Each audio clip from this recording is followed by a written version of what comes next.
everyone! Welcome to Off-Grid Budget Expat Life in Barcelona. I am glad to have you with me on this another adventure. And I want you to know that your presence means so much to me. Today's blog is a little different. It's not about rising prices or budget tips or dreams that taking shape. It's about what happens when life decides to press pause and you're stuck on a hillside in Catalonia, waiting for the rain to stop, waiting for the road to dry, waiting for the car to behave, and somehow is still trying to carry groceries like a mountain goat with a backpack. Let me tell you the story of how we got stranded again. This winter, the rain arrived with character. Not the soft, fleeting kind, but the persistent sort that lingers for weeks, giving our road no chance to recover. It slowly digs out potholes, ships the earth, and seems to lap softly at our carefully made plans. Life humbles you in a little dumb ways, and sometimes you can't help but smile at its stubborn sense of humor. Our unpaved road, the only way to reach our little shed, turned into a river of mud and stones. The city hall, after a couple of weeks, they tried their best to fix it. When the sun finally back from its vacation, but then vanished again without a word. So we waited, as usual, even when the road seemed repaired. The rain whispered, "No, no, I'm not done yet." Our 10-year-old car, poor thing. It tried its best, but one day, after hitting one pothole too many, the rear brake decided to lock itself, stubborn as a mule. The car came to a halt. My husband froze, and of course, I froze too. Some days, even the simplest journeys remind you that patience and a sense of humor is everything. We called roadside assistance, and when he arrived, the car magically worked again. Like a child pretending to be sick until the doctor walks in. Since then, my husband refuses to drive it. He says the car has a mind of its own. And honestly, I have to admit, I agree. So now, we do all our shopping on foot. We buy apples, mandarins, bananas, kiwis, vegetables, and some bottles of water, all packed into a backpack because the trolley can't handle the rough road, just like our car.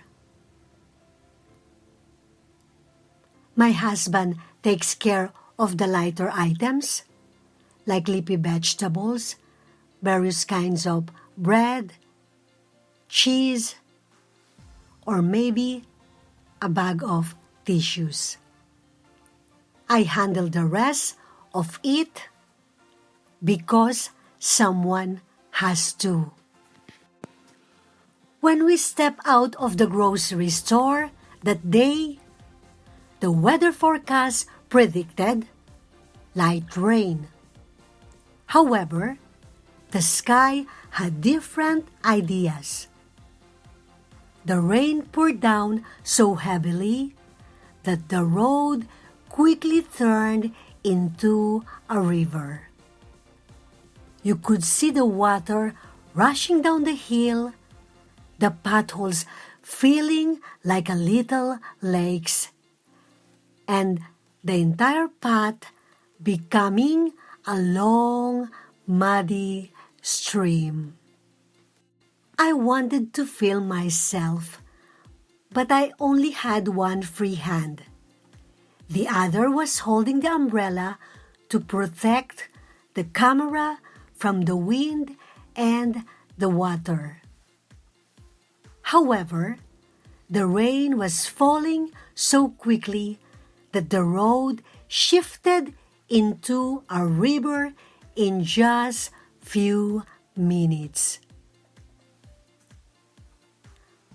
My husband walked ahead, his feet soaked, while I stayed behind, filming the storm as it swallowed the road. On the side of the hill, water collected into a long pool, resembling a lake that seemed to appear out of nowhere. Small waterfalls cascaded over the edges of the road, as if the mountain were shedding its own raincoat. Halfway home, the rain began to lighten, shifting from a downpour to a gentle drizzle. The storm calmed, just enough for me to breathe. Yet, I kept filming. Moments like this, quiet and challenging, are rare and hold a unique beauty, reminding me that even in difficult times, peace can be found. As we approached the trees near our house, everything was dripping with moisture. The still air felt as if the world had paused, and each leaf hung heavy, glistening in the soft light. It seemed the hillside had exhaled, leaving a serene weight in the atmosphere. And that's how I earned with a hernia. It wasn't from the gym, nor from some heroic adventure. It certainly wasn't due to anything impressive. Just from carrying our groceries home. The small necessities of life weighed down on my back as I made my way, step by step, up the hill.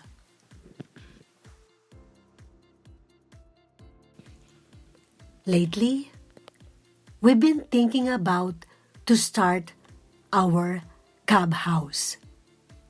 We're excited, we're ready, and we've been quietly preparing everything we need, except the weather. After months of preparation, sourcing materials like clay, sand, and straw, and sketching our design, we're ready to bring our vision to life. But the rain says, "Not today."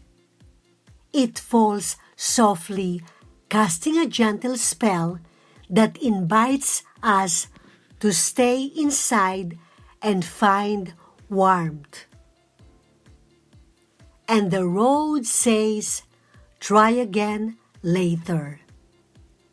Puddles form, reflecting the gloomy sky, making the route ahead uncertain and treacherous. And the car says, "I'm scared."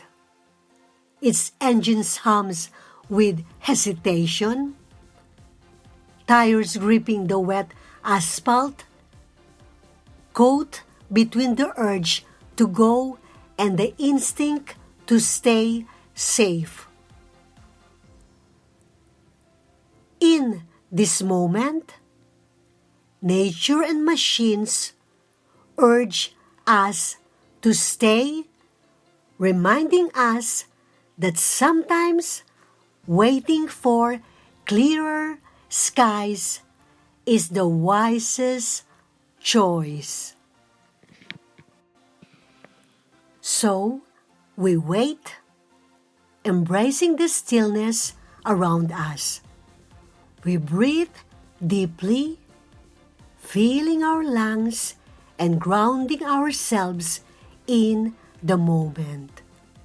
We rest, allowing our bodies to recover, knowing this pause brings clarity. We gather strength, preparing for what lies ahead, as each moment builds resolve. Sometimes the mountain dictates timing, teaching us to respect its rhythm and accept that actual progress requires patience, no matter how long the journey takes.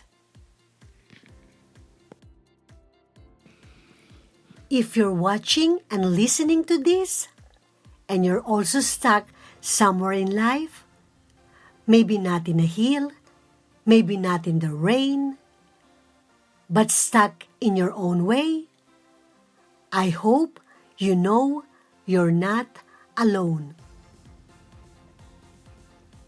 Sometimes progress is slow. Sometimes life poses us for a reason.